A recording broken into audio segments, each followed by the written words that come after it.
शिव बाबा याद है ना। ओम शांति। सुनते हैं आज 5 अक्टूबर 71 के अव्यक्त महावाक्य। आज की अव्यक्त वाणी का टाइटल है संपूर्णता की निशानी 16 कलाएं। आज की अव्यक्त वाणी में प्यारे बाप दादा ने कहा 16 कला संपन्न का भावार्थ क्या है। फिर बाबा ने कहा कला काया खत्म होने का क्या अर्थ है।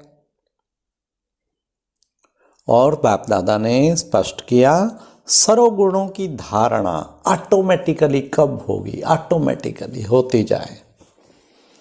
तो आओ सुनते हैं 5 अक्टूबर 71 की मुरली संपूर्णता की निशानी 16 कलाएं। सभी के पुरुषार्थ का लक्ष्य कौन सा है। तो किसी ने कहा बाबा संपूर्ण बनना। संपूर्णता की स्टेज किसको कहा जाता है। कौन सा नक्शा सामने है जिसको संपूर्ण स्टेज समझते हो। नक्शा कौन सा है। फिर बाबा ने कहा बाप ने जो संपूर्ण स्टेज धारण की उसमें क्या बातें थी। बाप ने माना साकार ब्रह्मा बाबा ने क्या बातें थी। जब दूसरों को सुनाते हो तो संपूर्ण स्टेज का क्या क्या वर्णन करते हो। उन्हों को समझाते हो ना कि इस नॉलेज द्वारा सर्वगुण संपन्न 16 कला संपूर्ण निर्विकारी बनते हैं। यह संपूर्ण स्टेज वर्णन करते हो ना। भविष्य में तो प्राप्ति होगी लेकिन संपूर्ण स्टेज तो यह कहेंगे ना। आत्मा में बल तो अभी से भरेगा ना। 16 कला संपूर्ण कहा जाता है तो कलाएं अभी भरेंगी ना। सर्वगुण संपन्न संपूर्ण निर्विकारी 16 कला संपूर्ण यह शब्द कहते हो ना। यह संपूर्ण स्टेज है। सर्वगुण क्या है वह तो समझते हो, गुणों की लिस्ट है। परंतु यह जो 16 कला कहा जाता है उनका भावार्थ क्या है। यह है संपूर्ण स्टेज की निशानी। जैसे देखा जिसमें कोई भी विशेषता होती है तो कहने में आता है ना इसमें यह कला है। किसी में रोते हुए को हंसाने की कला अर्थात विशेषता होती है। कोई में हाथ की सफाई की कला, कोई में बुद्धि के चमत्कारी की कला। तो यह 16 कला संपूर्ण अर्थात उसका जो भी कर्म होगा वह हर कर्म कला के समान दिखाई देगा। उनकी हर चलन देखना बोलना चलना जैसे कला के मुआफिक दिखाई देगा। तो यह कला हुई ना किस किस चीज की। सुने अब उठने बैठने की कला और देखने की कला और चलने की कला थी। सभी में न्यारापन और विशेषता थी। ब्रह्मा बाबा उठना बैठना चलना बात करना एक एक चीज कला संपन्न था। एक बाबा के कितने चरित्र गायन करते हैं एक एक चरित्र के ऊपर। इवन चाहे बैडमिंटन खेल रहे हैं, चाहे सफाई कर रहे हैं, चाहे चाय पिला रहे हैं बाबा, वो भी फोटो बाबा के खींच खींच के जगह जगह चरित्र के दिखाए हैं।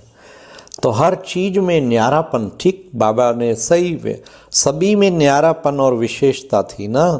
हर कर्म कला के रूप में प्रैक्टिकल में देखा तो 16 कला अर्थात हर चलन संपूर्ण कला के रूप में दिखाई दे। इसको कहते हैं 16 कला संपूर्ण। तो संपूर्ण स्टेज जो है वो क्या है। संपूर्ण स्टेज की निशानी यही होगी ना। उनका हर कर्म कला के मुआफिक दिखाई देगा अर्थात उसमें विशेषता होगी। इसको कहते हैं संपूर्ण स्टेज। तो 16 कला संपूर्ण बनने का जो लक्ष्य रखा है, सबको कहते हैं ना 16 कला संपूर्ण बनना, उसका स्पष्टीकरण यही है। यह चेक करना चाहिए मेरे देखने में कला है, रूहानियत की कला चाहिए ना, मेरे बोलने में कला भरी हुई है।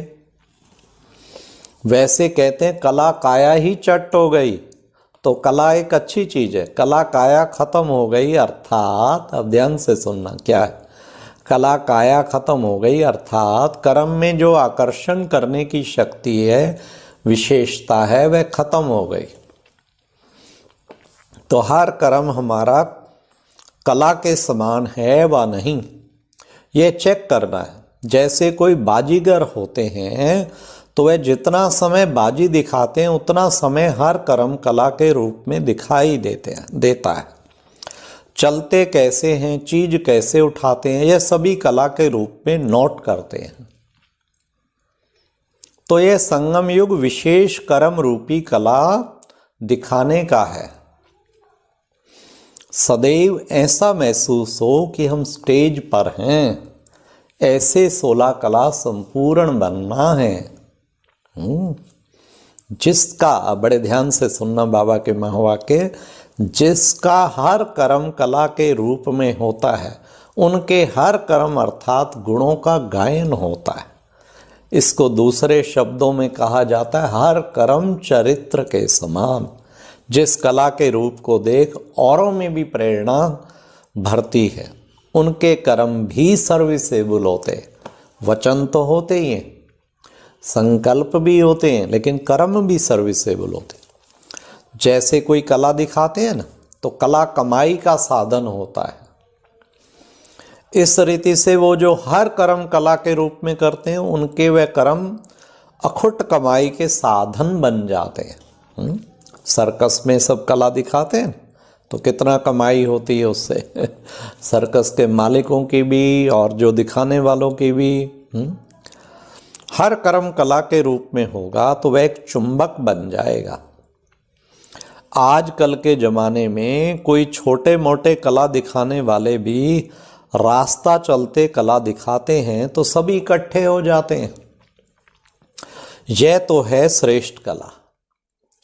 तो क्या आत्माएं आकर्षित नहीं होंगी? अभी इतने तक चेकिंग करनी है। जो भी श्रेष्ठ आत्माएं बनती हैं उनके हर कर्म के ऊपर सभी का अटेंशन रहता है, क्योंकि उनके हर कर्म में कला भरी हुई है।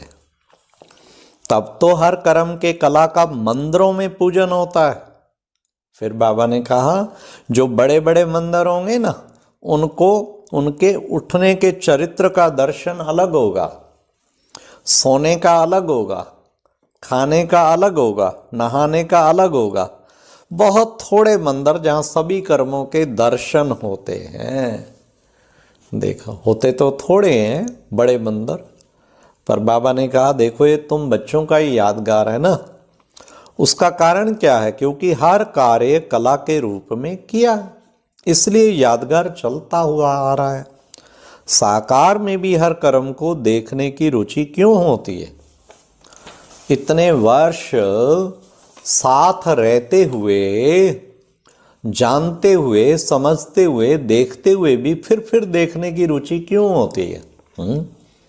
बाबा के चरित्र सुनते सुनते कितनी खुशी होती है। एक एक चरित्र कितना दिल खुश कर देता है। बाबा के चरित्रों का जब सुनते हैं तो बाबा कहते हैं रुचि क्यों होती है? एक कर्म भी देखना मिस नहीं करना चाहते थे।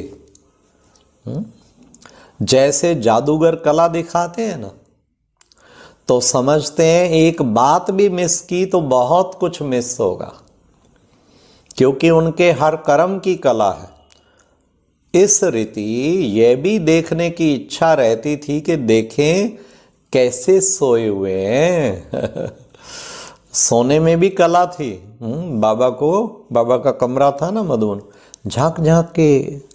झांकी से देखते बाबा सोते कैसे, बाबा मिलता कैसे, बाबा योग कैसे कर रहा है, तपस्या का वाइब्रेशन कैसा है, ये बाबा का हर चरित्र देखने की सबको रुचि रहती थी। सोने में भी कला थी, हर कर्म में कला थी। इसको कहते हैं 16 कला संपूर्ण। अच्छा, ऐसी स्टेज बनी है, लक्ष्य तो इसी स्टेज का है ना। लक्ष्य से लक्षण धारण करने पड़ेंगे, हर कर्म कला के रूप में होता रहे। तो 16 कला संपूर्ण बनने से सर्वगुणों की धारणा भी ऑटोमेटिकली हो जाएगी। अच्छा, ओम शांति। तो आज प्यारे बाप दादा ने कितना सुंदर हम बच्चों को सुनाया। 16 कला संपन्न का अर्थ भी बताया और कला काया खत्म होने का भी अर्थ बताया और सर्व गुणों की धारणा ऑटोमेटिकली होवे वो भी तरीका बनाया। तो हम सब प्रयास करेंगे हमारे कर्म सर्विसेबल बन जाए, हर कर्म से कला सबको नजर आए। और अब यह एक बहुत अच्छी वीडियो भी जरूर देखें।